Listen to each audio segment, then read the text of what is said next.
ये चर्चा इसलिए भी होती है कि महागठबंधन में 7 दल हैं और राजनीतिक खेमों में सीटों को लेकर बड़ा लड़ाई झगड़ा हो जाता है। लड़ाई झगड़ा से मेरा मतलब है विवाद हो जाता है, टकराव की स्थिति होती है, चाहे वो लोकसभा के चुनाव हो, विधानसभा के चुनाव हो, कोई उपचुनाव हो या अन्य कोई चुनाव हो। महागठबंधन में जो स्थिति और परिस्थिति है, बहुत गुंजाइश नहीं है, सीटों की वो संख्या नहीं है बहुत ज्यादा, जिसको आप परिभाषा कहते हैं कि सम्मानजनक समझौता। नमस्कार, आप देख रहे हैं सिटी पोस्ट और मैं हूं अभिषेक मिश्रा। बिहार की राजनीति का समीकरण पल पल बदल रहा है और समीकरण नहीं तो कम से कम घटनाक्रम, सही घटनाक्रम तो बहुत तेजी से बदल ही रहा है। ऐसे में ये सवाल है कि कौन किसके साथ जाएगा। राजनीति की ये रवायत है, चुनाव आता है, दल बदल हो या खेमा बदल हो, खूब होता है। इसलिए यह सवाल है कि कौन किसके साथ जाएगा 2024 के लोकसभा चुनाव से पहले। बिहार के पूर्व मुख्यमंत्री जीतन राम मांझी की चर्चा खूब होती है, ठीक उसी तरह होती है जैसे नीतीश कुमार के बारे में यह चर्चा होती है। यह सवाल बार बार सामने आ खड़ा होता है कि क्या नीतीश कुमार पाला बदलेंगे। बिहार के मुख्यमंत्री नीतीश कुमार ने विधानसभा में जीतन राम मांझी के बारे में कहा, आजकल बीजेपी वाला सब लगा हुआ है लेकिन हमने इनको सम्मान दिया है, हम लोग आगे भी देंगे। हमारे साथ हिंदुस्तानी आवाम मोर्चा के जो प्रवक्ता हैं वो हैं श्याम सुंदर शरण। जीतन राम मांझी के बारे में बड़ी चर्चा होती है और इसीलिए सीधा एकदम बिल्कुल कोई भूमिका न बांधते हुए उसी पर आते हैं। जीतन राम मांझी को लेकर ये सवाल है, बने रहेंगे या भारतीय जनता पार्टी के बारे में अक्सर ये चर्चा होती है कि डोरे डाल रही है। नमस्कार। देखिए, आपने जो जिससे शुरुआत में जिस तरह की बात की, हम उससे इत्तेफाक नहीं रखते, क्योंकि हकीकत देखिएगा तो ऐसा नहीं है कि जीतन राम मांझी जी चुनाव में इधर उधर होते हैं। एक बार हुआ है 2015 में जब दल का गठन हुआ तो हम लोग एनडीए के, हमने ये नहीं कहा कि इधर उधर होते हैं, हमने कहा कि चर्चा उसी तरह से होती है जैसे नीतीश कुमार के बारे में होती है। वही कह रहे हैं, उस तरह की चर्चा ही बेईमानी है जी। 2015 के चुनाव में हम लोग एनडीए के हिस्सा थे। एक बार हम लोगों ने 2018 के लास्ट में हम लोगों ने एनडीए को छोड़ा जी, और उसके बाद 19 का चुनाव हम लोग महागठबंधन के साथ लड़े। उसके बाद जीतन राम मांझी जी नीतीश कुमार के साथ हो गए और उसके बाद से लगातार नीतीश कुमार जी के साथ हैं। जब नीतीश कुमार जी जिधर रहते हैं हम उधर रहते हैं। तो इसमें कहीं कोई कंफ्यूजन नहीं है, आप लोगों को भी नहीं होना चाहिए। नहीं, एक वजह मैं आपको बताता हूं ये चर्चा क्यों होती है। ये चर्चा इसलिए भी होती है कि महागठबंधन में 7 दल हैं और राजनीतिक खेमों में सीटों को लेकर बड़ा लड़ाई झगड़ा हो जाता है। लड़ाई झगड़ा से मेरा मतलब है विवाद हो जाता है, टकराव की स्थिति होती है, चाहे वो लोकसभा के चुनाव हो, विधानसभा के चुनाव हो, कोई उपचुनाव हो या अन्य कोई चुनाव हो। महागठबंधन में जो स्थिति और परिस्थिति है, बहुत गुंजाइश नहीं है, सीटों की वो संख्या नहीं है बहुत ज्यादा, जिसको आप परिभाषा कहते हैं कि सम्मानजनक समझौता।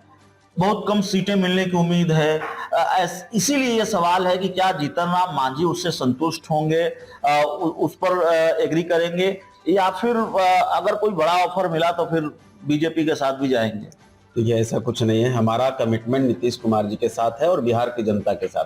बिहार की जनता के हित में हम लोग देख रहे हैं कि नीतीश कुमार जिस तरह से पिछले 18 सालों से काम कर रहे हैं, अभी नीतीश कुमार का कोई काट नहीं है और हमारा 100% जो कमिटमेंट है वो नीतीश कुमार जी के साथ है।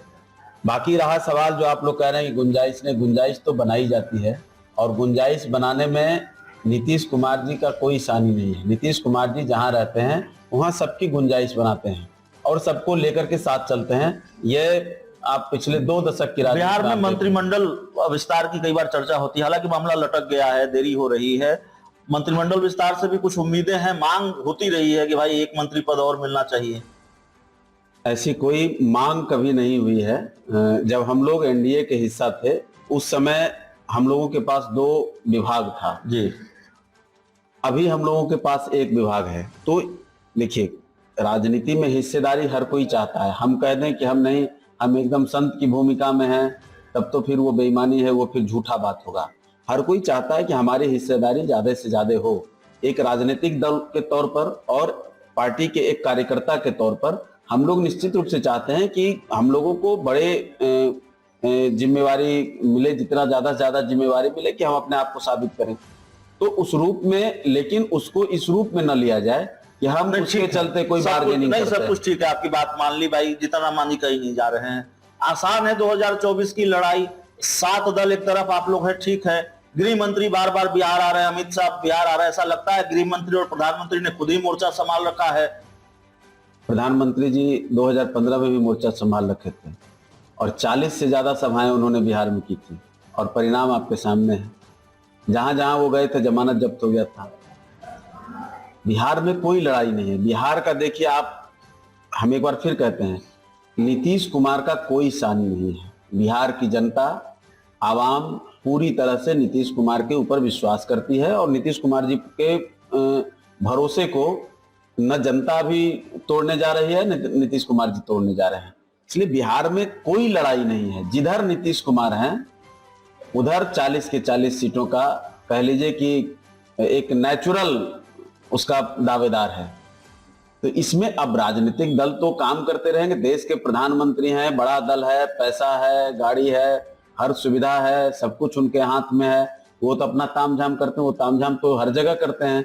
जहां उनको 2 सीट नहीं आता वहां भी वही उसी तरह का वो हवा फैला करके, अफवाह फैला करके, तमाशा कर करके, तो ये भारतीय जनता पार्टी का उसका तौर तरीका ही है। हाइप इतना करेगा जिसका कोई हिसाब किताब नहीं है। लैंडलेस नेताओं को लेकर के, जिनका जमीन नहीं है, जिनको जमीन तलाशना पड़ेगा, वैसे लोगों को लेकर के वो राजनीति करती है। उपेंद्र कुशवाहा भी जा सकते हैं। उपेंद्र कुशवाहा जी क्या हैं, कहाँ हैं राजनीति में? आप देख लीजिए, एक विधायकी सीट वो अपना जीत नहीं सकते, नहीं जीते। चुनाव पासवान, मुकेश सहनी, आरसीपी सिंह, जितने नाम आप बता रहे, बिहार विधानसभा में किसी की हिस्सेदारी नहीं है और वो हवा पर चुनाव जीतने वाले लोग हैं। नील बटा सन्नाटा, चिराग पासवान 0, उपेंद्र कुशवाहा 0, मुकेश सहनी 0, आरसीपी सिंह कहाँ हैं? आज तक तो चुनाव जीते नहीं है, मुखिया का चुनाव भी नहीं जीते हैं।